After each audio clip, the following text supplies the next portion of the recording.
Welcome back to the Sparks by Ignium podcast. I'm Phil Rose, the host of the show. And today, in December 2024, when this podcast is going out, will be 5 years since we launched Sparks by Ignium. We've had some wonderful guests. We've traveled through a journey around purpose. We've looked at talent. We've looked at culture. And today I'm coming back to that cultural conversation to talk to Eric Stone. Eric himself has written a book recently, and he has a passion for business, but it's led him through 26 years within Enterprise Holdings, the car company. And he became one of the most decorated regional vice presidents in the company's history. His ability to connect and motivate employees from all different generations and demographics allows him and his teams to sustain top-level results and a culture of pride. And we're going to be talking about this culture today because that's one of the things that really I love about what Eric's told me about in our pre-calls. And I know from the conversations we've had before, you're going to learn a lot from it. So without further ado, I'd like to introduce Eric Stone to the Ignium podcast. Phil, it is a pleasure to join, and thanks for letting me share my story with your audience. Thank you. And I'm looking forward to this because I use that word culture. And I just talked before in that a brief introduction then about, your 26 years within Enterprise. I'd love to start on that because obviously you had that corporate upbringing, which a lot of people have. I'd love you just to explain a bit about that. What got you here, as Marshall Goldsmith says, and I wonder where you are today. So tell me a bit about your beginnings.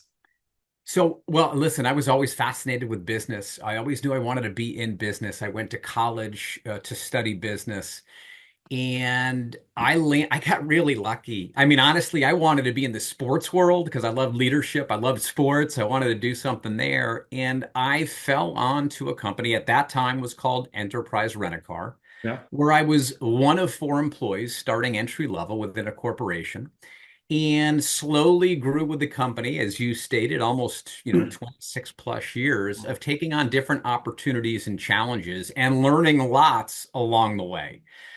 Certainly learning from those who were mentors of what I admired, and sometimes it was the things I wasn't getting, and helped shape who I truly became throughout the organization. Kept looking for opportunities to grow within the organization to become the regional vice president of the Southern New England region. Wow. And we were fortunate, as they say, to turn a battleship around. At one point, a struggling operation didn't mean that there were bad people. It just meant things weren't going well. Yeah. And we were fortunate together to become one, as you stated, one of the more decorated officers, is what the position was called in the company for an extended period of time. And I think that's the true special things we all try to create. Yeah. Not just doing it for a day, a week, a month, but for an extended period of time. Yeah. And then I felt I could take these business experiences and I felt they had something to give. And what better way than to try to put your message that is a practical message to apply it in a book? I never thought I'd write a book, but the book came out. And then the book leads to speaking opportunities or opportunities to guide others individually or organizations to create this high performance culture. Wonderful, wonderful. And I love that. And I want to really tap into the book. So I'm glad you've started that process off because, the book is called Jumpstart Your Workplace Culture. And the subtitle is A Roadmap for Igniting High Performance, and that just says something to me. So I'd love to explore a bit about that over this next 45 minutes and then hope to get another podcast out of you as well, because I'm sure there's lots of content we're going to look at there. So I wonder, jumpstart. Let's just talk about that in that case. What does it mean? Jumpstart your workplace culture? Because every business has a culture. We know that. Tell me a bit more about why you started with the jumpstart word there. To me, the workplace culture was this ignition, this thing that allows your organization to execute the strategy to the highest of levels. It is the true shock absorber to organizations during those really difficult times. And it's easy to lose, just like your personal brand can be easy to lose. Yeah. So I felt that word jumpstart just hit home. And in the workplace culture, there's a coffee kind of thing. And so hence the cover is a coffee mug with some jumper cables to ignite and unlock people's potential. Yeah, I love that. And it's interesting actually because what I love about, we call this podcast Sparks by Ignium because that's what we want to do. We want to spark people's creativity, spark their purpose, spark their passion. And I often talk to people about the difference between culture and commercial and say that, at the end of the day, anybody with tongue in cheek can make a business commercially successful. To make it culturally successful takes a real talent. And I believe that if you get the right culture, you drive the commercials better than ever before. So that thing there for me is about jump starting that. I love that in terms of getting that culture going. Um, One thing you said just there is about sustaining it though, because we can all create a business today, but actually to sustain it. And one of the things you talked to me about before is about, how do you keep employees engaged, avoid that burnout, and keep them managing that process throughout difficult times, which we're all facing in business right at the moment. I early on, I was really lucky, and I wish I could shape and say who was the one where I took this from, but there were these 5 factors of employee engagement that truly were transformational in our organization for us. And it was what we wanted to live. A lot of people have values and they list them. Your goal is to live them. This was more of a philosophy of these factors of engagement that were on all our walls in the Yeah. meeting rooms. It would be a requirement to understand these 5 factors as you went through from orientation to your training to an interview question of how do you personally not only know these factors, what are the behaviors you've done? Tell me about how you've lived these Um, 5 factors. yeah. And these 5 factors, it's so simple. I always say they're simple, but not simplistic to execute all the time. Okay. And so I'll go over each one real brief, and we could dig Yeah. much more in depth with each one of them. But it was, what does the organization do to create a strong relationship with the manager? Throughout your entire organization, how do you live those relationships? How do you clearly communicate your goals and expectations? Believe it or not, I think it's less than 60% of the employees feel they know where they are supposed to be doing, where they Wow. stand. The third is the right material, equipment, information in order to achieve the desired outcome. Yeah. Another interesting thing here, I think only less than 40% of the employees felt they had the right training in order to achieve those KPIs or 3 to 5 key priorities. Wow. Wow. The fourth was just, are you encouraging personal and professional growth, really unlocking the potential inside and outside of the organization? Yeah. What do you do that's special with that? And then the fifth one was, what are you doing to recognize top performance? I used to say, recognize effort, reward excellence. I love And that. Yeah. within that, you should really tuck in at least 3 initiatives for each factor to truly demonstrate that you believe deeply in engagement. And a lot of the studies tell us that when you have a lead engagement, it leads to strong business outcomes. So Mm. we felt we had an open book test. Yeah, I love that. Yeah, and it's interesting, isn't it? That strong engagement leads to outcomes. Because in business today, at the end of the day, it's the outcomes we're looking for. But the key is about engaging the employees and getting them in there. And I love that thing about communication, right material, encouraging growth. There's key thing there. But the worrying thing you said just then was less than 60% of employees understand the goals and expectations. That's really worrying. It is worrying. And I talk a lot about the ABCs of communication. And here's the simplicities of what I try to talk about is to amplify the message. So what does your organization do to take those 3 to 5 key priorities Yeah. and get everyone within the organization well, the way I phrase it, everyone has to have a role and we want them to star in that role. And Okay. so what are the settings? How do you take how often are we going to talk about these priorities? Daily, weekly, monthly, quarterly, biannually, yearly? And in what setting are you going to do that? Is it Yeah. virtual, in person, Slack chain, email, phone call? How are you going to do it? The great organizations find a way, whether it's through morning huddles and weekly and Mm. month, they have a way to just get everyone connected. And so they amplify the message great. And then what they do with those 3 to 5 key priorities that they want everyone talking about, Yeah. that's part of the review process. It's part of the training program to allow them to have those tools to be successful. The B is the buffer. And that's Yeah. where you avoid the noise and become that distraction catcher that every organization needs with addition, by subtraction. And we tend to have those flavors of the week. First week, it's all about we got to get customer service scores up. And then the next week it's all about cross-selling. And then it's all about, and these employees get very confused. And so they're not synthesizing and buffering the right information, Yeah. Yeah. making these policies and procedures understandable. We don't need any more traffic reports, these reports and forms on this busy traffic highway.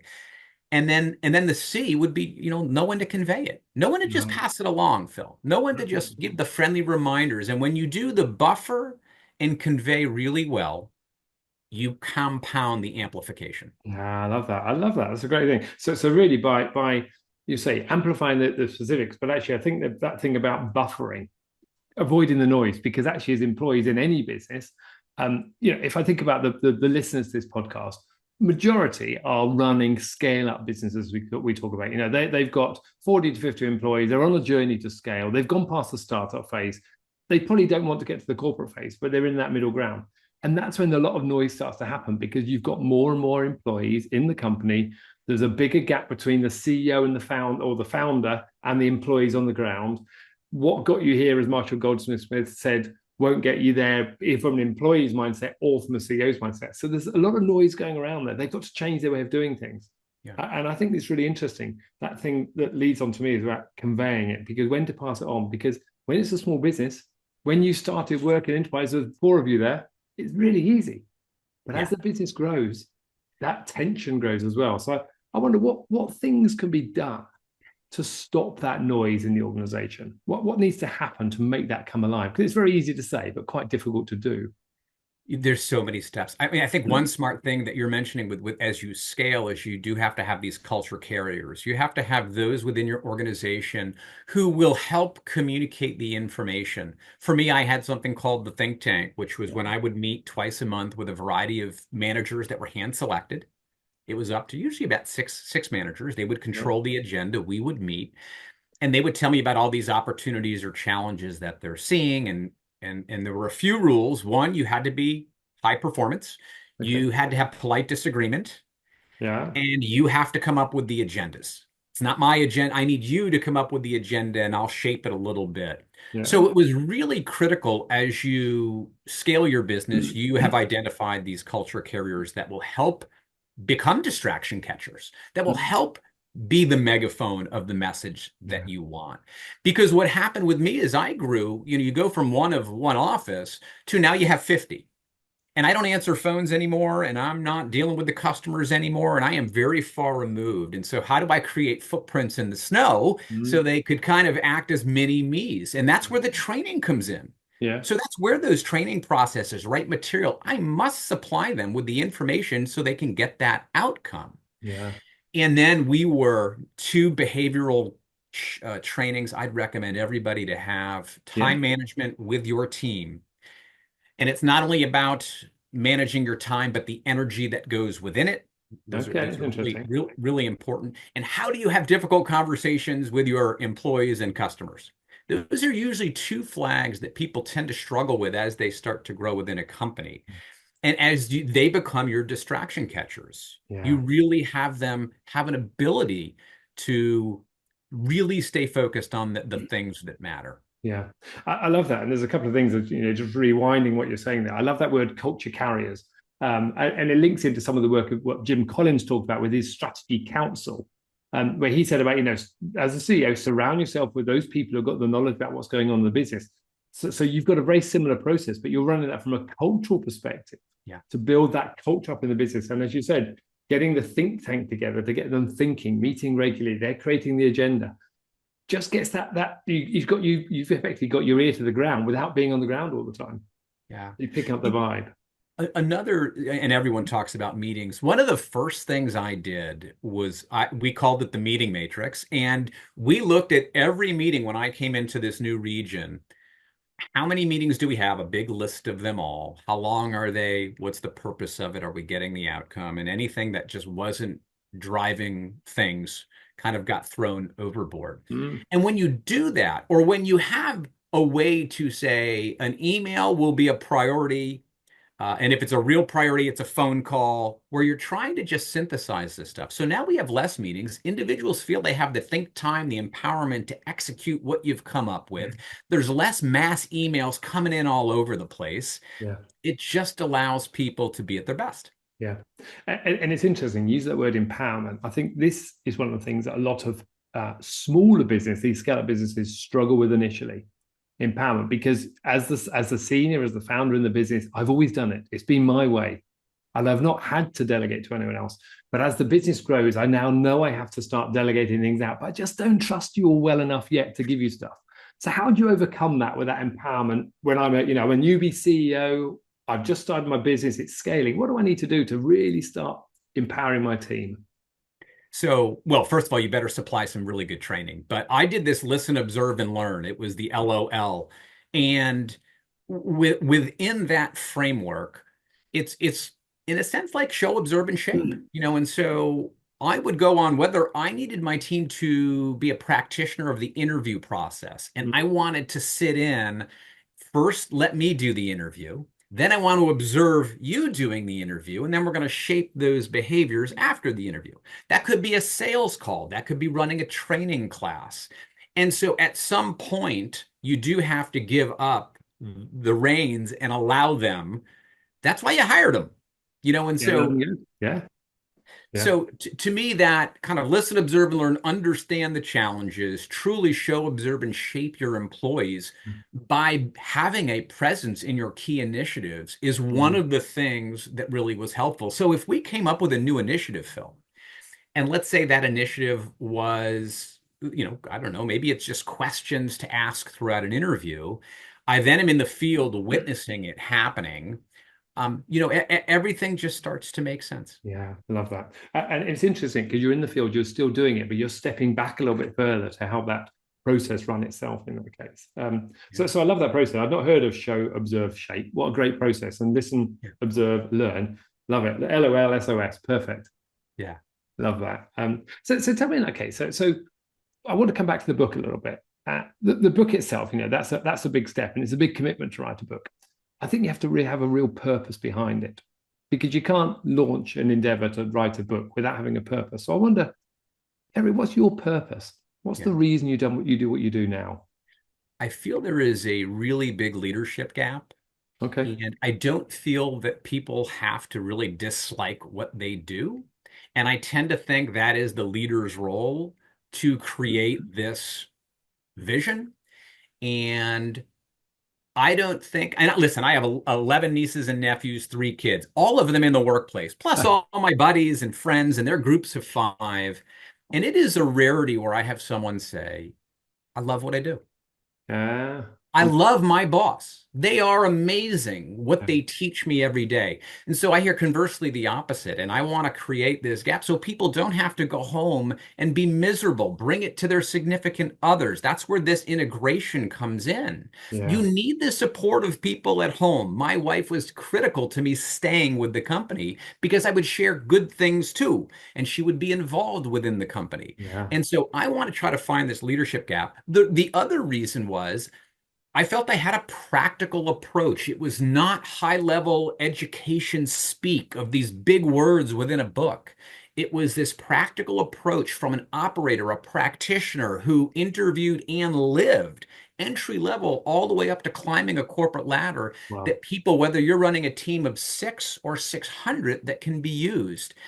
And I wanted to share it. It was just a message of impact. Instead of a few hundred employees, maybe I could get it to 10,000, 100,000, a yeah, million people. I don't yeah, know. yeah. I love that. And the bit that struck me as you're talking about that leadership gap, because we all go to work to earn money ostensibly, but actually we go to work for another reason. We go to work for that purpose. But then we come home in the evenings, and whether we're coming home to the dog, wife, kids, partner, whatever it is, we come home and we bring that baggage with us.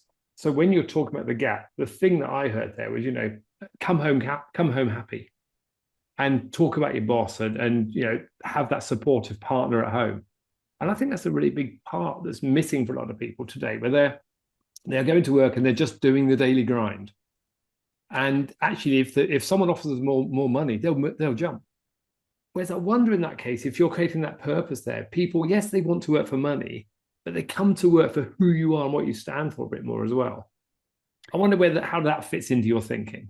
Well, I mean, just look at my path record or my path. And listen, I was in the rental car industry. Now, I don't know about you. My parents weren't all giving me a standing ovation after going to school for 4 years to rent cars. It doesn't normally seem like it's that impressive, Yeah. with the exception of it is an amazing company that you can grow with. The product was the rental car. I didn't have to invest one penny Yeah. outside of my sweat equity, as we would call it. And they gave me an opportunity to grow within that. Yeah. So we get very confused sometimes about, if I work at Disney, that's really cool, or Budweiser, but the rental car guy, yeah. And so it really becomes, and that's the leadership. That was this Yeah. family-run business, one of the largest in North America, that Well, does some pretty special things. Now, they're not perfect. Don't get me wrong. And a funny story, my son is now a branch manager in my old region of enterprise. So that's he was impressive. kind of brought in within the culture of. Yeah. So, I think with it's the organization's job to create a special experience, to Yeah. live the employee experience they've promised. Yeah. Yeah. Whatever that product is, don't get confused. Just because I work for the Celtics doesn't make me, or a soccer team or a football team, it doesn't make it. That's just the product. Yeah. What are we doing within those lines? Yeah. And I love that there. That's just the product. So what I hear there, you only spent 26 years there. And I love that because there's not many people spend 26 years in a business. So there's something that that business had that helped you stay there. And, Yeah. and it gave that autonomy to do it. And I love that about, in some ways, it didn't matter what the product was. It was the people that you worked with that made it special.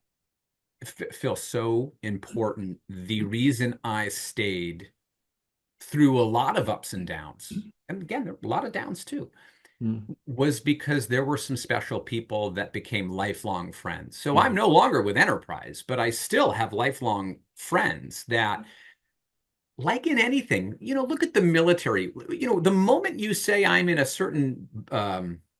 the Army, the Navy, there's just this bond. Yeah. It's the same, me and my coworkers, friends, we will always share that experience. Yeah. So I have lifelong friends, not just in Connecticut, not just in North America, across the globe. Wow. And and I love that, isn't it? Because we talk about this. I mentioned my bit there before about commercial and cultural. Uh, we all know of commercial businesses, and I always jokingly say it's revenue up, costs down, make more money. But it's Yeah. not a place to work, not a good place to work. It's just a place to work. Whereas if you can build that culture where people want to come to work, they come to work with their blood, sweat, and tears. They'll walk over hot coals for you. Yeah. Otherwise, they just come to work for your money. And I think what you've just said there is that there's a team of special people, and you have that bond that you create there. But then again, we also see a lot of people who come into that organization and probably see it just as a job. So what was, and this may, what's special about you that enabled you to see how to do this? Yeah, well, I don't know if there's anything special about me. I don't want to give myself credit, but I think it was the ability. I talk about three things when I would hire: attitude, effort, and coachability, which don't require that much. Wow. Personally, I think I brought a really good attitude. Yeah. Um, I gave everything I had. I wasn't the smartest guy in the room, but I learned that you don't have to be the smartest guy in the room. You just have to use the room, Mm. and coachability. And Yeah. so I was just not only people within the company, I was mindful to go reach out externally to try to learn more, Yeah. whether it was a podcast, some YouTube video. I was trying to figure out, how do I continue to better myself? And I felt if I did that and if I lived the values instead of just listing them, those things become contagious. And I Yeah. think people will really want to respond. I think you unlock people's potential. And I think those were some simple things outside of living those factors that I believed deeply in. Yeah, I love that. And I love you said a couple of things there, live the values and unlock potential. And I think that's a really powerful thing, isn't it? Because so many managers or leaders don't end up living the values. They put some good words on the wall. There's typically 5 values there or more, but nobody can quote them. No one knows what they are. And what I hear there, you need to live those to bring them to life. And it's the behavior that sits behind those values is what we can really recognize and reward, and also punish if punish is needed. Because actually, if people aren't doing what you say they should be doing, actually, you've got to make a decision. There's a choice they're making.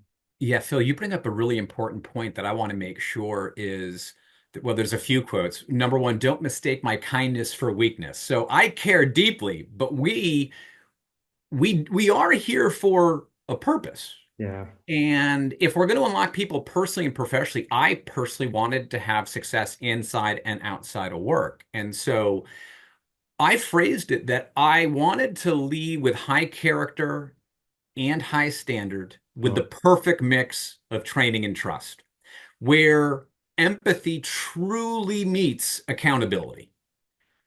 I will be honest. I'm not saying at times I was the easiest person with my expectations, but what I always felt comfortable with is as I really gave in what I felt is everything it would take to try to be successful. And if I couldn't, I was using my people to do the same. And so I never had a problem having that difficult conversation. The more I trained, the more comfortable I felt I could challenge. That's interesting. And this is really interesting, isn't it? I'm actually running a workshop next week, and we're going to be talking about the subject of conflict, and how to manage conflict in the workplace with a team that doesn't like challenging each other. And I think there's something there in terms of, I love your phrase, don't take my kindness for weakness. Yeah. Because there's something behind that about, you're giving people the chance, you're working with them. But actually there's a real reason for doing that as well. And it's actually we've got to drive results. We're not just here as a cult. We're trying to build a culture. And that culture has that what's got to drive the results ultimately. Because Phil, one important question I would sometimes ask in interviews, it's a perspective question, and it kind of goes to what we're talking about is when you start, especially with five generations in the workplace and everyone's frustrated with Gen Z because they're quote unquote lazy, and is when you start having conversations and say, hey, tell me about a time when. yeah, Tell me about a time when you've achieved something that you were really proud of. What they will normally share is something that they had to overcome. It wasn't easy. I had to grind through it. Someone challenged me. And that's where perspective meets mm, reality, is it allows people to say, you know what, you're right. I did have to get uncomfortable with that. I did get pushed and challenged, but it's my most proud moment. mm, And so when people understand that, they understand it is okay to have a difficult conversation as long as the intent is there, the intent to get better, the yeah, intent to guide and coach, not doing it to harm anybody, yeah. but just being transparent. I love that. And I think the same there, actually. And you've used that word coaching again, actually. When you talked earlier about attitude, effort, and coachability, that comes to me. I was talking with a colleague of mine in Colorado, and Ethan had just been to talk with at a Jim Collins talk. And Jim put up a poster and it said, people aren't your greatest asset. The right people are your greatest asset. And I thought that's quite an interesting take on it because we said before about people being a great asset. But the right people are those who are coachable and accept they don't know it all. And therefore, I'm willing to listen to other people, but also work on myself because it's not just about training and push, it's about working on it. And I love that word coaching coming. You've used it a couple of times actually. Um, what is it you notice in people to know they are? You talk about attitude, effort, coachability. What do you notice in them? And if you were talking to leaders of businesses today, how would they notice someone who's coachable? I think well, and this goes into the interview process again. So my questions were always geared. I'll give you an example where it starts. Is Yeah. I would in an interview, I was usually the third one, so kind of that final, really a rubber stamp in a sense. My team's already made a decision. I just wanted to create a relationship. That was one of the things, first factor. Okay. And one of the questions I had after I make them feel comfortable as I could in an interview setting is I would usually find, someone makes a mistake in an interview right? We're not going to throw a perfect game. We're not perfect. And so I would normally try to give a piece of advice like, hey, that was really good. Hey, have you ever thought of? And whatever that of is something I was going to circle back to see if, in fact, when I asked another question, did they understand what I just said? Were they truly coachable from the interview process? That's Mm, where the show, observe, and shape behaviors come into. As you go through and you're spending time with your team and you're showing them how to do it, and observing them doing it, that is another opportunity to learn how coachable they become. yeah. And so those are just from the hiring to the training of Yeah. how you really do see if people are coachable. And again, Yeah. of course, how often is this reoccurring? But Yeah. And I love that. I love that phrase. Have you ever thought of then circling back on and just noticing what you notice? How yeah, are they using what you've just told them? You've given that gift on a plate. Are they look using it? yes. Yeah, I love that. That's a really an interesting one. So there's lots of things there, and I think I love that coachability, and I love the phrase you come out with there. One of the things I think, when we've been through our careers, we've all, we won't say all, most people have had some form of corporate job at the beginning, or been in some bigger company before they set up their own business. That's not always the rule, but often. I wonder, what's the biggest problems you've faced with employees, with building people up? Because, come back to that phrase just now, that it's the right people are your biggest asset. What are the biggest problems you've faced in your career that you think business owners need to deal with better, differently, or in a different way at the moment? Oh, it's such a good question, Phil. Let me kind of think about that for a second. Well, there's plenty. I mean, I think some of the challenges is really, well, when they're not getting it. When do I pull a trigger? When am I going to make that decision that maybe we're not a cultural match for each other? Yeah. And I think that is a really important one to master. And I think we're always trying to master our craft. I think that tends to be a challenge. I Mm. also think keeping people in general tends to be a challenge. And so it would drop, I would lose sleep when we would lose employees. It made me, I took it to heart too much. And Mm. one of my challenges, of course, as you mentioned, is the empowerment. I've got to entrust that they're going to execute, but sometimes they don't, Yeah. which leads into what I just talked about of making that decision. Are they coachable? Yeah. Will they respond when they make a mistake? Yeah. So I think those are just a few challenges that, and listen, they're not all Phils. It's great when I have a team full of Phils. Unfortunately, that's not what the Yeah. world is made of. Yeah. And understanding that that can be a little frustrating at times. Yeah. And interesting, isn't it? That thing you said there, they're not a cultural match. And I think sometimes business owners, especially these small business owners, when they've grown up with somebody in the business, you were number four in that region, you carried through. But actually, sometimes business owners find it really hard. Hey, look, Eric's been with me for a long time, but he just doesn't fit the business anymore. But I like you too much to say, Eric, I think you don't fit her anymore. How do you overcome that? Because that's a big challenge a lot of people do face when they just like the person too much. And it probably comes back to your point earlier about don't mistake my kindness for weakness. But what Yeah, advice would I you mean, I give to think I'm someone? doing someone a disservice, and this is the way I would look at it, is a disservice to not only that individual, but the remainder of the team. There was a stat, by keeping someone around, there was a stat. Your employees don't think you do well with non-performers. They Yeah. think you tolerate it too much. I know several examples. I can't give the names because it would be too personal, but it is something that is a huge opportunity for these companies and Yeah. organizations. Yeah, I think that's an interesting one. There's so much in that, isn't there, in terms of that building that as a business. So I want to just switch tack slightly for the end of what we're going to talk about here. And I know we said we'd try and record another podcast. I want to talk about how this applies to um, non-businesses, sports teams, other people like that, because we use that word coaching, and you and I both on our last one talked about sport. And I'd love to just think, how do we apply this to other business areas or other areas of our life when we need to bring that high performance in, but it's not a paid for, maybe a voluntary organization, it might be a sports team. What else can we do to really bring this concept alive within other organizations? To me, we use the term live the values. Literally up in my upper left, I'm staring at it right now, what I did with my kids, because now you have a family unit. You have a family culture. And so it is the same thing. It's 21 pieces of advice to guide you through your journey. Now, Wow. 21 is usually too many for my style. I'm a three bullet guy. But I didn't want my kids. I wanted to try to find a way to be omnipresent if dad's not around anymore. Here are 21 things that are going to guide you through those challenging times. And so what's important is number one, yes, I listed them, but how do I personally live these? And I've been lucky enough my kids are, 20, 23, and 25. Of course, my wife is awesome. And these are things that through a we our Instagram handle chat is Power of Five. It's called Power of Five. The Family Five unit. And what we'll do to reiterate these values or boundaries that I've created, is things that resonate to that. Yeah. I will kind of share with the family. And Yeah. sometimes they're a little funny and humorous, but many times they're life lessons.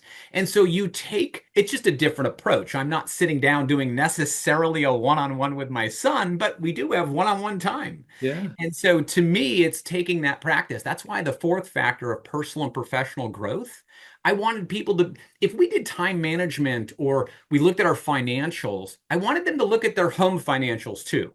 Mm. The cable bill, the oil bill. Are you looking at all these things that might make a difference outside of your business side of things? And so you can carry it home Yeah. or to a nonprofit. Yeah. That's the beauty about leadership. There are some common leadership principles that exist. They're Yeah. timeless. I love that. Yeah. And I love that about it's the application outside of work, isn't it? Because what you're doing there, you're giving people some tools that they can choose to use. And I love the fact that you've used that on the family. I wasn't thinking family when you said that, but I love that you've got your 21 piece of advice. It's great things. And that point as well, it doesn't rely on dad being there. You're laying down the foundation, a bit of a family charter to say, this is how we do things around here. And I Yeah. love that as a process because actually you've got a tool that you can take out to use in other walks of life. It's funny. People are like, Eric, you're going to write another book. And I'm like, no, man, that was too hard. But if I were, Jumpstart would probably be the theme. And maybe it's jumpstart your family culture, jumpstart your sports. These are principles. They'll just transfer over. Yeah. Yeah. And I think that's really interesting, isn't it? Interesting, actually. One thing you said before, and we talked about, your love of sports. And we also talk, we're the same age. So we've grown up in the 70s, the 80s. We've seen the way the world's changed. You used a phrase before that you need to be like the gazelle. Wake up in the morning, heading out there, not resting on its laurels. As a 54-year-old, you've gone out there and you're making it happen now. There's a lot of people who would be thinking, hey, it's time to start retiring, slowing down now. You've done your work, you've spent your 26 years, you've got the company pension, you're okay. What is it keeps you going now? I think I was really lucky, maybe my upbringing, whatever it was, the DNA of discipline and focus. And I just feel I have more to offer. Mm, And I want to go through and experience as many challenges and situations that I personally can. My dad made a comment when I was probably in my 30s, and he said, Eric, God could not have put me on this earth to be just a textile salesman, and there's nothing wrong with being a textile salesman. And that line always resonated with me of there is more to do outside of just whether it's enterprise or wherever you work. mm, And I wanted to do other things, mm, mm, which is why I retired from enterprise at the yeah, peak of my career to try to do other things that became a book and speaking opportunities to spread a message. And so I think it was probably upbringing, a little bit of luck and discipline, and a thirst to try to get better yeah, every day. I used to call it a learning log at work. I wanted my team, hopefully, is what did you learn today? yeah, And try to truly, I just want a piece of progress, yeah. I just a love that. little bit more. I don't need to do much every day, just a little Yeah. bit more. Just to know you're on that path to improvement. That's right. I love that. Tony Robbins often talks about constant and never-ending improvement. Can I? And I think that's a great phrase because actually that's what it's all about. And it comes back to your point earlier about attitude, effort, and coachability.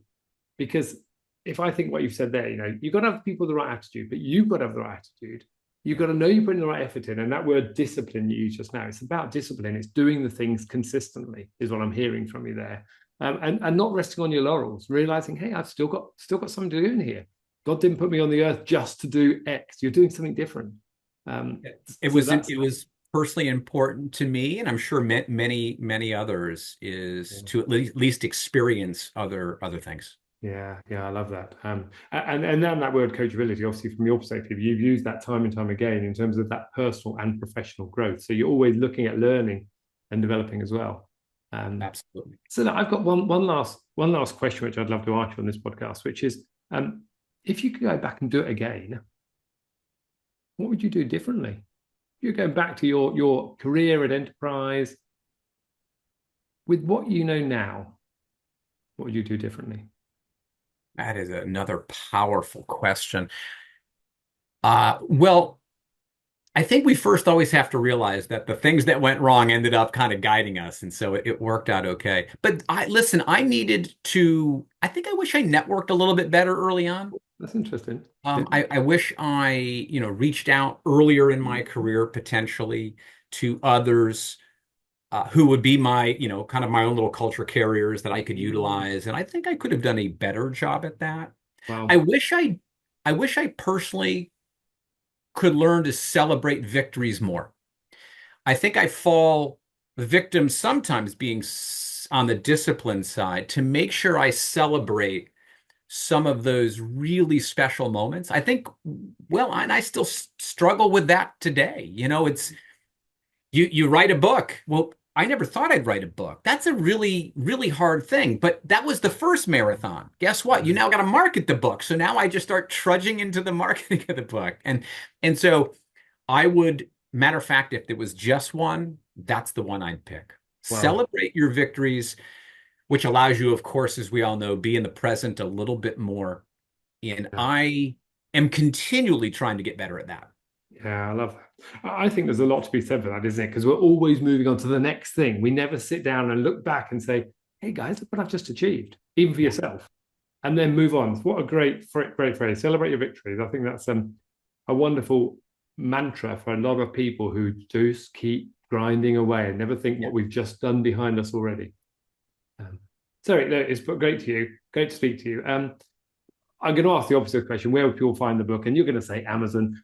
Is it out in the UK? Yeah, obviously a lot of our audience is non-US based as well. So I wonder, is it out general circulation? Where can we It find it? Where can we find you? it is. Well, so yes, Amazon is certainly Amplify Publishing. Certainly you can go through Amplify. It is at a bookstore near you, accessible to order. If it wasn't and they're out, you can just say, "Would you carry a copy of Jumpstart Your Workplace Culture?"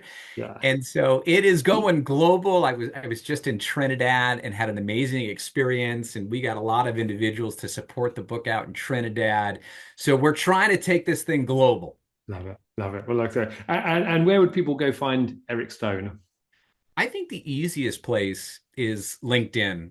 Okay, So I would go, LinkedIn is certainly probably the best channel for me, yeah. though my daughter does have me now on Instagram. So Oh, it's catch you up ClearPath with the big. Ventures underscore.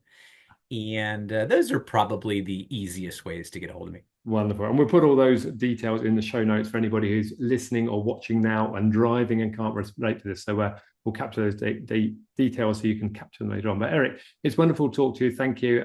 There's lots more questions I've got for you. So we're going to have to get you back on for a second podcast to talk, because I'd love to go through the 5 in more detail to find out some specific tips and tricks as you're talking there. So thank you, Eric. It's been wonderful to talk to you. Phil, great questions, and thanks for having me on the show. Thank you.